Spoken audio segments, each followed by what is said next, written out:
EJ Antoni joins us now. He's economist at the Heritage Foundation and an in-house economist for this show, the Vince Coglianese Show. EJ, good to have you back with us.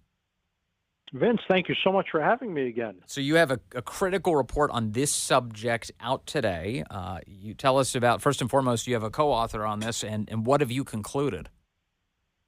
Well, what Peter St. Onge, my co-author, and I concluded essentially is that the economy shrunk much, much more than we previously thought in the first half of 2022. But then after that, Vince, it really hasn't improved. It essentially is kind of bounced around. It's been up, it's been down a little bit, but we still haven't had, again, since the end of 2021, we still haven't even had 2 consecutive quarters where GDP increased. Now, the reason I can say all this as opposed to what the official data are saying is because we did a real deep dive into how inflation is calculated in the GDP, the gross domestic product. And we found basically a lot of errors, things that under normal conditions might be fairly accurate representations of inflation, but which under the last few years have not been at all accurate.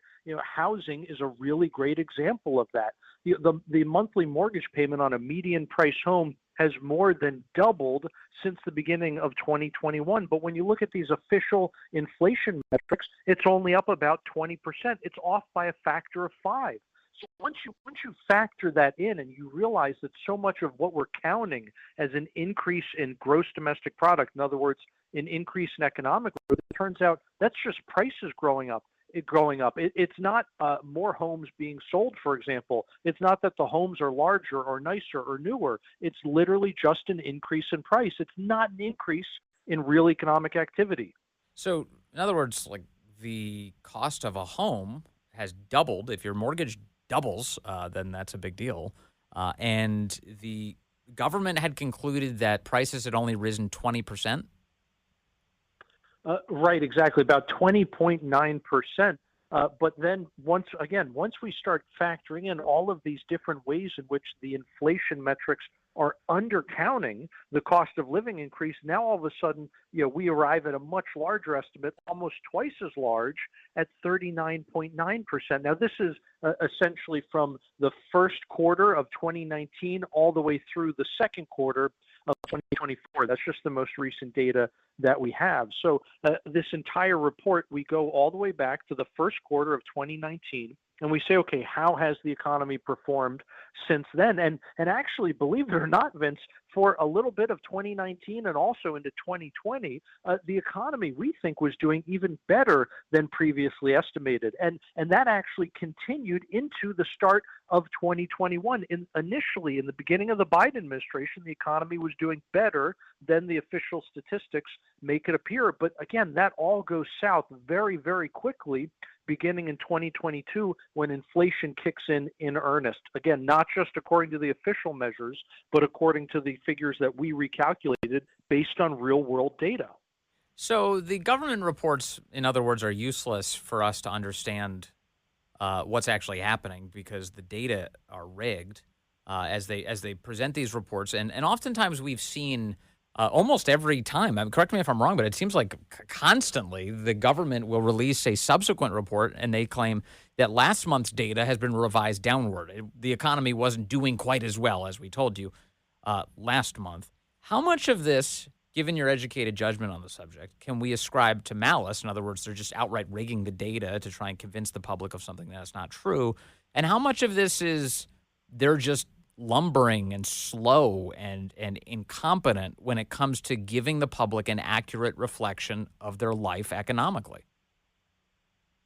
Well, I have to be really, really clear here, Vince. I do not have a smoking gun. I do not have any kind of evidence that there has been any kind of intent to deceive the public, whether it's at the Bureau of Economic Analysis or the Bureau of Labor Statistics. Now, that being said, now that we have the disclaimer out of the way, it was very clear in the beginning of 2022, really in the spring of that year, that there were significant problems with a lot of our economic statistics. That's particularly true in the jobs numbers, and we've talked about that so many times on your show. In fact, more than once, we have gone through a lot of different data and made predictions about what future revisions were going to look like, and those things were right on the nose. And that just goes to show you, not that we have any kind of secret sauce or the magic 8 ball, but rather that the problems have been in plain sight, and the Bureau of Labor Statistics have not addressed those problems. Now, there have also been problems at the Bureau of Economic Analysis, which produces these GDP numbers. And part of the problem, part of what's going on here, Vince, is the fact that a lot of the statistical methods, methodologies, et cetera, that are used that may make sense in normal economic times do not make sense today. And the fact is that these different metrics are relied on by major decision makers, from Wall Street to Congress to the Federal Reserve. And at this point, I think all of these government institutions that are producing these now faulty metrics, they owe Congress and the American people an explanation as to why they have done nothing to fix the problems after we are essentially 2 years into this mess, again, having seen and known that there were such big problems in these statistics. And again, nothing has been done to fix them. Just from the layman's perspective, from my perspective, it kind of seems like the government is built to track subtle changes in the economy. That if little things change, like the cost of eggs go up a little bit, then they can account for it. But if people are dramatically changing their spending habits in the face of a gigantic fluctuating economy, the government loses track of even how to measure it. Is that right? Well, that's certainly part of it, but there are also other problems, Vince. I'll give you another example. One of the things that we looked at was regulatory costs. I hear complaints all the time from people about things like their appliances, like their clothes washer or their dishwasher, how the newer appliances just don't get things clean the way they used to. And that's because of all the regulations that say these appliances can only use this very minimal amount of water. And so you have people who literally have to wash their dishes before they even put them into the dishwasher, or they can only do half a load in their clothes washer because otherwise the clothes just don't get clean. Well, the product has clearly gotten worse, and it's gotten more expensive because of all the regulations on these appliances, except very often the way these things get calculated in the national accounting, in other words, how they affect inflation in measures like GDP, is it actually measures as a net zero. In other words, there's no effect because the regulators and the statisticians are assuming that the increase in price matches an increase in quality, which is just a nonsensical assumption, again, when you're talking about these really big moves that you're describing. But the big moves are what we've seen the last several years. And so all these measures are off by quite a bit. Yeah, it sure sounds like it. Okay, so that back, I don't even know what time period it was, but early in the Biden administration when we were having those debates about, are we in a recession? The economy shrunk 2 quarters in a row. It's your educated assessment that we were definitely in a recession.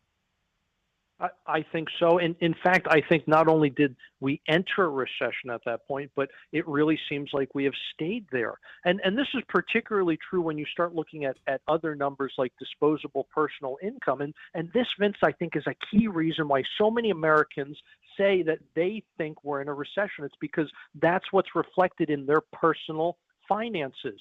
So essentially, in the beginning of 2022, disposable personal income adjusted for inflation using our inflation metrics fell below where it was in the beginning of 2019. So 3 years later, and the consumer has gone backwards.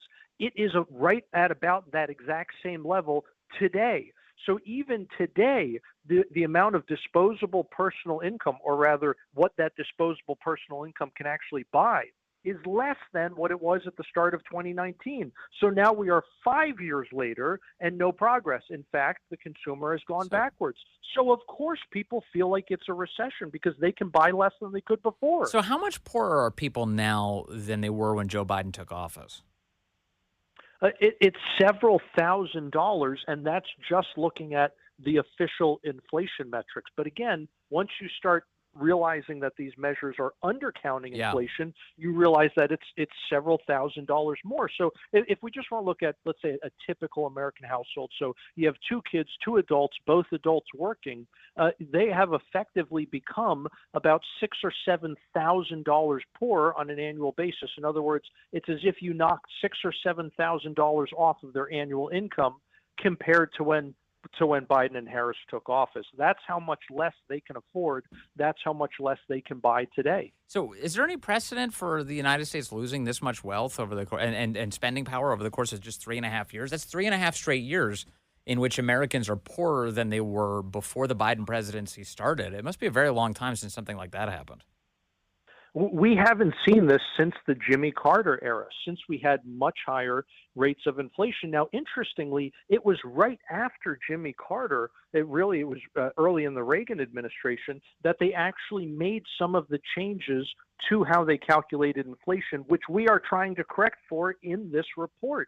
Much of what we do is actually simply returning to a previous methodology that more accurately reflects the rapid rise in inflation that we have been seeing. Yeah. And so it's interesting that you have to go back to that period when you had that very fast rise in prices, those very high inflation numbers, to find an instance of when Americans were becoming this poor this fast. Yep.